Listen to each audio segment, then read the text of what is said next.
war! The conclusion is upon us! As a recap, in part 1, we looked at propaganda, how it works, similarities to advertisement, and a closer look at the poster itself. In part 2, we looked at Howard Chandler Christy and his career of fine art into illustration art. And part 3, we chatted about the American War effort in a general sense and how the Society of Illustrators did a ton of work to support it. And in this section right here, we're going to talk about women in the war and look at why exactly this was directed at men instead of women. Let's get to it. In the Leyendecker series, we spoke briefly about white and blue collar workers, but by the time World War I broke out, there was actually a third tier of workers out in the world, pink collar workers. As technological advancements like telegraphs, telephones, and typewriters were normalized, jobs that involved using those tools became de-skilled or opened up to people who could use them without having to know everything about them.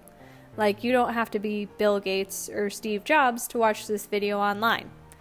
As that happened, women began to take on the career paths of stenographers, telephone operators, and secretaries. They were the pink-collar workers, and this stratification in the workforce was the main reason women were permitted to participate in the armed forces during the First World War, which was also known as the First Modern War. Secretary of the Navy, Josephus Daniels, faced a shortage of clerks with the rapid mobilization brought on by the U.S. entry into World War I. With the budget too tight to employ civilian workers, he had to find a way to employ more clerics who were Navy members in a hurry. After rereading the Naval Act of 1916, which created a naval reserve, Daniels noticed the language opened positions to, quote, all persons who may be capable of performing special useful service for coastal defense, end quote.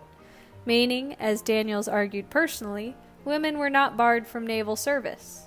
The inclusion of women filled the need for naval administrators and allowed women to enlist in the Navy and the Marines, as it falls under the Navy's purview, at equal rank and pay as men. We had some truly amazing women working, mainly in clerical positions, as yeomanettes and women Marines, as nurses, YWCA volunteers, in the motor corps, and taking on new responsibilities at home. So why did Christie's poster get drawn this way? Now, to know that for certain, we'd have to be able to ask Christie himself, and that ability is well beyond my skill set.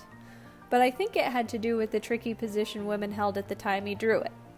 Women were needed, and they'd been very vocally asking for equal rights to men.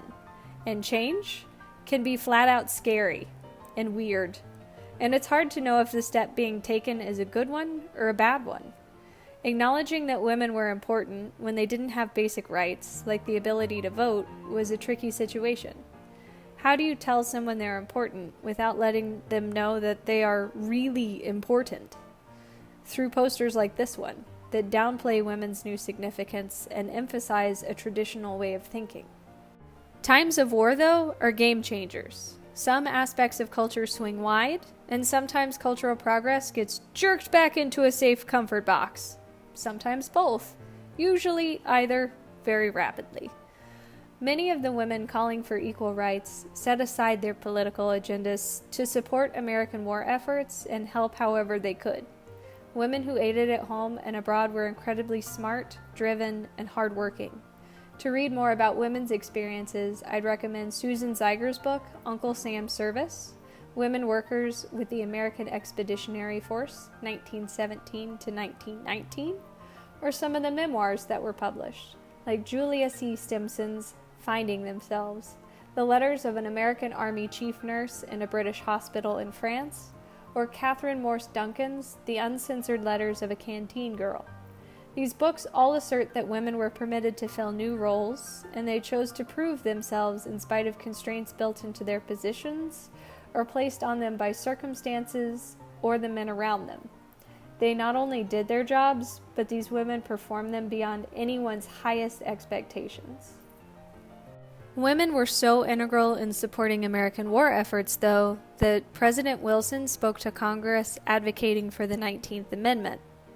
Selections from Wilson's speech on September 30th, 1918 are, The unusual circumstances of a world war in which we stand and are judged in the view not only of our own people and our own consciences, but also in the view of all nations and peoples will, I hope, justify in your thought, as it does in mine, the message I have come to bring to you. It is not only my privilege, it is also my duty to apprise you of every circumstance and element involved in this momentous struggle which seems to me to affect its very processes and outcome. It is my duty to win the war and to ask you to remove every obstacle that stands in the way of winning it. This is a people's war, and the people's thinking constitutes its atmosphere and morale, not the predilections of the drawing room or the political considerations of the caucus. If we be indeed democrats and wish to lead the world to democracy, we can ask other peoples to accept in proof of our sincerity and our ability to lead them whither they wish to be led, nothing less persuasive and convincing than our actions. They are looking to the great, powerful, famous democracy of the West to lead them to the new day for which they have so long waited. The women of America are too noble and too intelligent and too devoted to be slackers. Whether you would give or withhold the right to vote, that is mere justice. But I know the magic it will work in their thoughts and spirits if you give it them. I propose it as I would propose to admit soldiers to the suffrage, the men fighting in the field for our liberties and the liberties of the world, were they excluded.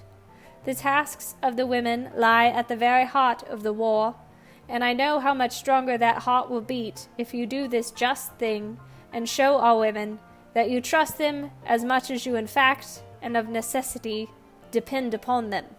End quote. Passed by Congress on June 4th, 1919, and ratified on August 18th, 1920, the 19th Amendment granted women in America the right to vote. We looked a lot at women's rights in our Gibson Girls segment, and it's still a cultural shift in flux. But whether women are taken seriously or not, by themselves or others, and whether they are fairly represented in the media or accurately recognized for their societal contributions, as of 1920, 100 years ago, citizens can vote regardless of their gender. It was a landmark switch that took decades of effort to achieve. I like to thank the people who aided in its passage by exercising my ability to go to the ballot box. And I hope you do too.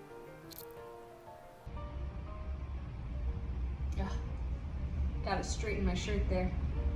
So, this has been our look into the Christy Girl. I hope you've all enjoyed it. And next time we'll be looking into John Holmgren and a little something called the Colonial Revival.